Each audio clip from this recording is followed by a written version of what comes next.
Today is Elle's birthday, and we're going to throw a surprise party for her. And I'm going to let you in on a little secret. I've been working on her birthday quilt, and it's not quite finished, so I'm going to get her to help me finish her own quilt. This is one of my favorite birthday quilts. It's bright and especially festive with directional balloon print in the lattice and borders. It's made up of 5 different rows. This row of cones has 5 small scoops of ice cream. I use the colors in the balloons to create these great sherbet flavors. In the next row, I turned the cones over and made 5 hats. It's the same triangle and square technique with the addition of 8-inch ribbon streamers. The Sundae row is made with the fusible applique technique. I made a classic ice cream bowl with a ripe banana and the perfect fabric. The large ice cream scoop is topped with whipping cream, and a cute little cherry button just finishes it off. The top row has candles on each side of the word happy, and they all come from strips. The bottom row spells out the word birthday, and I'm going to have Eleanor sew her own name, and she won't even know it. Eleanor's coming in now, so help me keep the secret. Hi, Sue. What are you doing? Nothing. Well, we have work to do. I know. Out of my chair. I was just waiting for you to get back. Oh, okay. Well, we have to make the ice cream cone row, and we're going to go back and take a look at that ice cream. Okay. We did that one already, but we've got to do it again. Small one this time. Right. So this is the triangle shape that we have right here, and this is the background triangles that go right beside it. They are 2.5 inches by 5 inches. 2 of them stacked up, wrong sides together. And that was to get that mirror image, right? Mirror image. And watch, this is actually what we have to do. We have to take this half of the stack, right? Mm-hmm. This is always the tricky part for me. So when you take 1/2 of the stack, then you can just place those triangles on either side. Okay, so then you take these pieces and you just flip them right sides together. Sew down along here, open them up, and then take this piece, sew it along here, open it up, and like a miracle, Sue, it's done. We have this piece. It goes really fast, doesn't it? Now, this is going to be the small cone, so we're actually going to square it up to 3.5 inches. So I want to just take and put the red lines on the square up ruler right on the seam lines like this. And just trim on the right and on the top. And then just take these pieces, get rid of them, turn the patch around, and line it up with the squaring lines on the ruler. Just drop it right in there. And, oops, got to get this lined up down here. Got those sandpaper dots to help it out. Okay, now we've got the cone together. Well, if I just cut off the top, we'd have the cone together.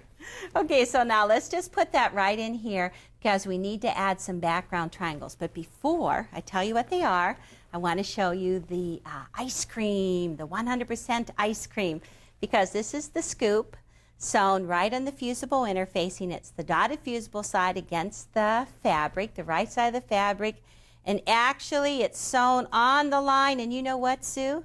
You've been taking a big break. So this is your job. Okay, I'll finish it up. Okay, you trim 1/8 inch away. All right. And then we're just going to look at this. Okay, once we have the cone patch all squared up, then we have to add these little side pieces. They're 2 1/4 by 3.5. They're just going to go right on the sides, flip them out, and then the larger piece on the top is 4 inches by 7 inches. Flip that right sides together. Boy, I like this kind of sewing. This is going fast. And then the bottom, 2.5 by 7, flip it right sides together, put it down, and like magic, we're just going to have a block that looks like that. So, how are you coming with the ice cream? I just finished it. All you have to do is put the slit in the back. All right. So now, this is that applique method. We're just going to take a little hole right here, snip it, really big straw. Boy, I like this red straw. I wonder where I got this. And just turn the fabric so that it's right in the end of the straw. And then with the ballpoint bobbin, boy, did that go fast. This is a good straw. It's a great straw. I like it. Okay, and then you have to go back and do it another time. Finish turning that ice cream. Just push it right in there. Work it with your hands. And then once you've actually turned it right side out, just run that ballpoint bodkin around on the inside so you can get it all pushed out, get all those little curves, all those little drips. Looking good. What flavor you think this is? Blueberry. For sure it's blueberry. Okay, so once the whole block is sewn together, then you just fuse that with steam. Iron it right in place. And once you have, how many blocks? 5. 5 blocks. No lattice in between, just block to block to block. And just go ahead and sew them together. But you know, actually, it does really help if you alternate the way you push the seams. It makes it lie a lot flatter. Right, that if they go up and down and lock together. Well, that's the cone. And we've already done the cone a number of times. So now the hat should be really easy because the hat is exactly the same shape, but all we're going to do, Sue put these cute little ribbons up at the top. They're so cute. How wide are these? They're 1/8 inch ribbons. 1/8 inch, and how long are they? 4 inches, and you can use the same color or you can use different colors. It doesn't matter. Okay, so just finish your cone shape. And then you just baste them along the top. Is this a 3.5 inch patch or a It's a 4.5. 4.5? The larger one. I knew that. It's a 4.5 inch patch. It's the bigger one. Okay, so you just baste the 3 little streamers right up at the top for the hat, and then you put pieces at the top and the bottom, background pieces at the top and the bottom. And at the top, how do you press the seam? Towards. You want to press it towards the hat, and it'll help make these little streamers so these stick up. stand up. That looks really good. And then these, there's 5 of them, and they're all sewn together with spacers in between. These are 2.5 inches wide by 8 inches long, and look at the ends. They're wider pieces. Right, for straightening later on. So we can just trim up the rows in the end. Looks good. Well, we've got the cones, we've got the hats. Now what do we need? I think we need the Sundaes. Sundaes. What's your favorite sundae, Sue? Well, I like both butterscotch and strawberry. You know what mine is? What? Hot fudge. Hot fudge with chocolate ice cream. Just fudge dripping over a little bit of whipped cream. So do you like little cherry, ripe banana. And a brownie? Of course. How can we go on? Well, this is all the applique technique. And of course, you start out with the smooth side up, the fusible side down. Now, we have the templates. This is the ice cream template. And you're going to trace around the templates with a permanent marking pen. And whenever you trace your templates, group the same templates together, allowing like a 1/2 inch in between. So then when you cut them apart, you can place them onto the same pieces of fabric. You want to group them together. Well, we have the ice cream scoop. We've got a very traditional ice cream bowl. I can just taste the sundae in this one. We've got 3 bananas, kind of a funny shape down there. I guess you'd call that a banana boat. That sure looks like one. And then this is the topping right here. You need to have 3 of those. So get your templates all traced, cut them apart, and we just happen to have the bananas ready to go. 3 bananas, place the fusible side against the right side of the fabric, put a pin in the center of each of the bananas, and then just go ahead and sew on the line with a very small stitch. Oh gosh, 18 stitches to the inch, 20 stitches to the inch. That's pretty small. No mistakes here because there's no unsewing. And then you just go back and you trim 1/8 inch away. Now I want to turn the banana because it's just such a long shape that I want to show you how easy it is. All you need to do is cut a hole right in the middle of the fusible, take that very large straw, and you work on 1/2 at a time. Just insert the straw up to one end of the banana, turn the fabric right in the end, and then just take your bodkin. You're going to love this. Just whoop, Just goes like right down in that. there. It could have been hard, except that we make it so easy. Okay, and then just take the second half, get that straw in there, and just push, and we've got it. Okay, now once the banana is turned, you probably need to do a little running of the bodkin around in the inside. Once it's very smooth, then make sure to use your wooden iron. Oops, that's still not smooth. I think I need to work on this just a little bit, Sue. What do you think? could you go on? Yeah. I'd like to show you how you're going to place your pieces onto your background fabric. The fabric starts, it's 11 inches high and it's 12.5 inches across. There's two ways you can do this. One is if you happen to have a pressing mat that has measurements on it, you can just center it on the 0, and then you'll know where to place your banana. If you don't have one of those, you can just take your piece of fabric and fold it in half and lightly finger press it, and that way you can kind of see where the center is. Once you determine that, you're going to do the same thing with your banana. You're just going to fold it in half and finger press it, and then you can just line those two centers right on up. Now, as far as how far up it should go, if you could hand me a ruler, about 3.5 inches up from the bottom. So I just like to measure this way. Now it seems to be a good placement for that. Okay. All right. And the first thing I do go ahead and fuse this down in place. And with steam. With steam. Nice and hard. Okay. So I go like that, and then I can go back and just place my bowl down on, because it's underneath, and my ice cream. Now I wait before I put on my topping because the topping and the ice cream are both stuffed. So when I put two stuffed things, it's kind of hard to press it down. So I'll just do these two first, and then I'll add the topping last. Okay, kind of go straight down. Yeah, straight down.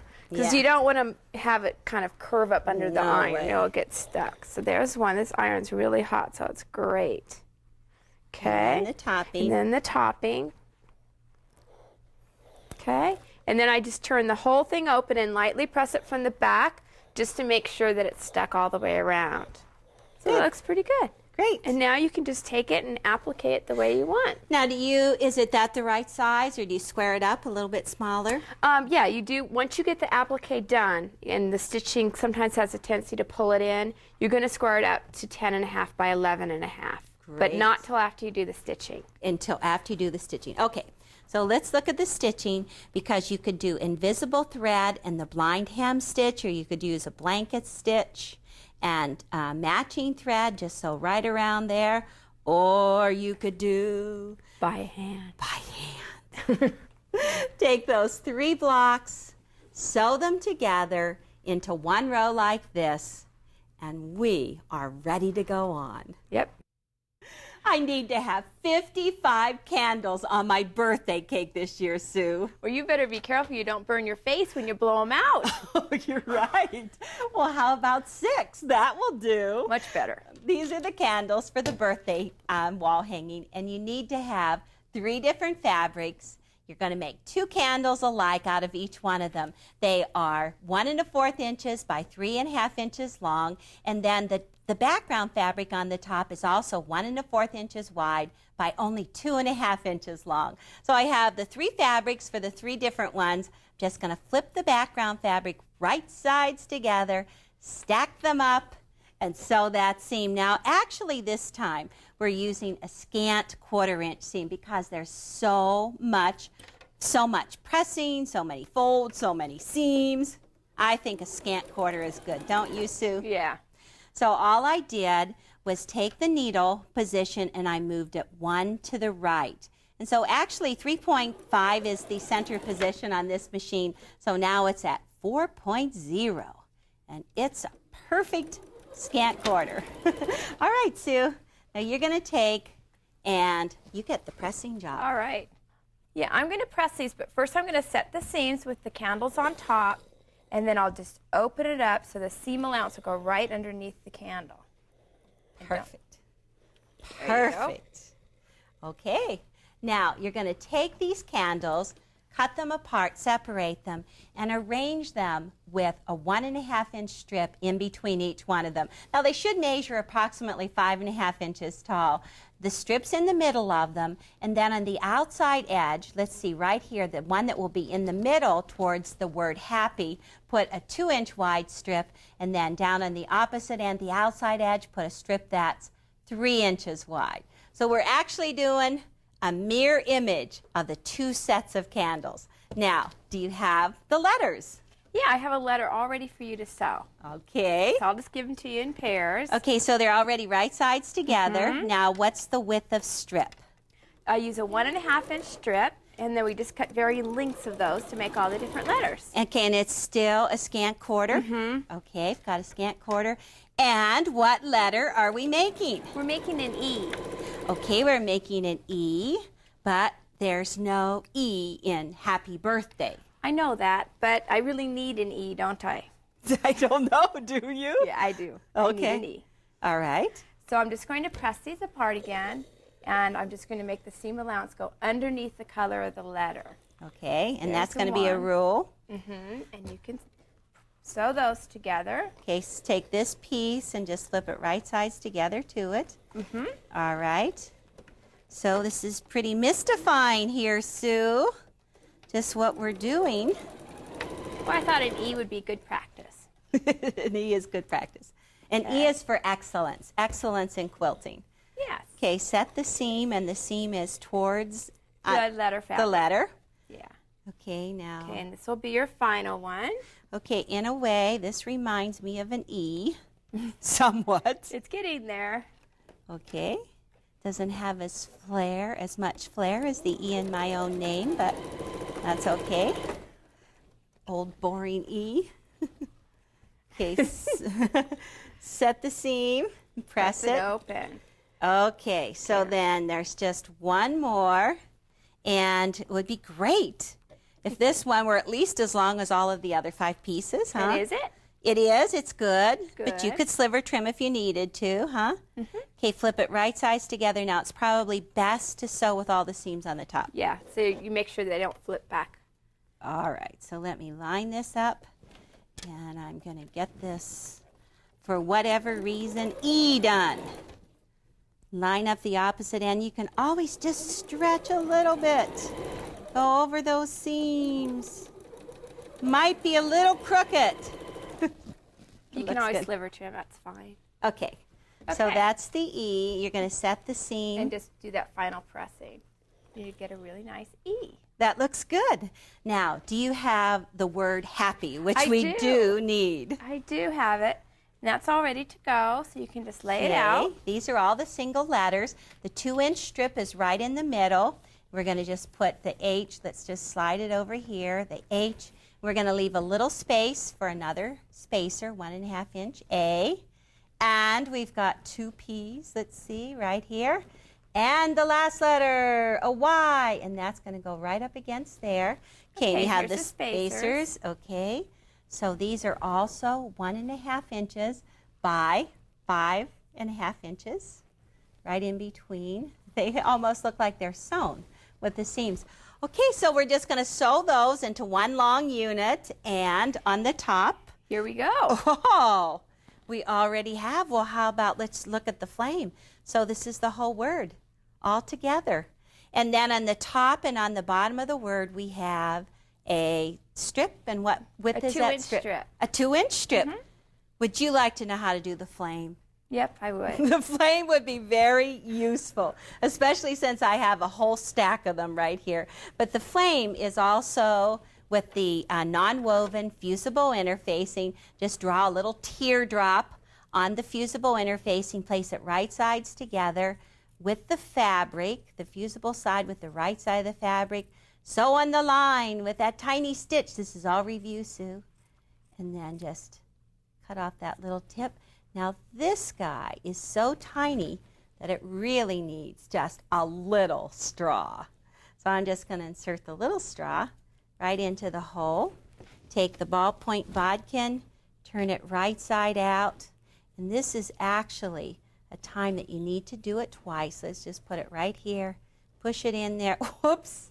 It goes all the way through. I didn't mean to go the whole way through. And then just take the ball and the bodkin, run it around on the inside edge.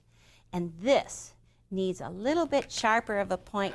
This is definitely a stiletto job. So you just take the stiletto, just stick it right into that tip and just pick that out. Okay. So now the letters or the candles are all going to get their little flames right up on the top. Fuse them in place and then just stitch them down around the outside edge. You can use matching thread or you can use contrasting thread. Looks good. So do we have birthday? Yeah, We did. You said we weren't needed. You have happy, and I have birthday. So let's get the quilt laid out in rows. We have all of the rows completed. And I am so excited. Because we're just about ready to sew the whole top together. But first, we have to trim all of these rows to exactly the same length, and that's 32.5 inches. So if you don't have a mat that's 32.5 inches, you can just go ahead and take a row, especially the letter row like this, and just fold it in half, find the middle, and line the left end up at 0. And okay, Sue, the mathematician, if we're going to cut this at 32.5 inches, I have it folded in half. What's the cut got to be at? 16.25. Oh, I am so glad to have you. Good. For more reasons than one. Okay, so then just go ahead, line up each one of the rows. Make sure the ends are even. Let's see. Oh, that looks good with the lattice. So we have lattice in between each one of the rows. The birthday, happy birthday, the hats, the Sundaes. Ooh, I like your cherries. Yeah, those are nice buttons. Just got those on in time. The ice cream and the birthday. So tell us about the border. That's pretty neat. Yeah, the borders. I love the way that the borders pull all the colors together. The first thing we're going to do after this is all sewn together is we'll put 2 long ones on each side. Oh, you piece these together? Yeah, these are pieced. Okay, that's now, if good. you're using a directional print, you need to make sure that you cut these in advance. Something different, directional. Thank heavens these are not directional. But if you're going to use directional, like the balloon fabric or like the balloon fabric quilt that we have on the wall, make sure that you cut the top and the bottom with the selvage. Selvage to selvage, so that the pattern works out just right. Selvage to selvage. And then whenever you cut the long sides, go the opposite with the selvage, up and down. Yeah, long usually ways. that just follows right along the selvage. Yeah. That's with good. the selvage. Okay, so we're just going to sew the borders on. But your colors are perfect. Yeah, they're great. You actually need to select a border fabric that draws all of the other colors in the quilt together, so it looks like one complete unit. And this is going to be one complete unit shortly.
With help from my friend Teresa, I finally got this quilt top put together. I really hope she likes it. I do still need to do some quilting though, and I think what I'm going to do is I'm just going to do some outline stitch around the letters and then do some grid work behind the hat row, the Sundae row, and the ice cream cone row. Well, I think I hear her, so maybe she's coming in. Surprise! Happy birthday!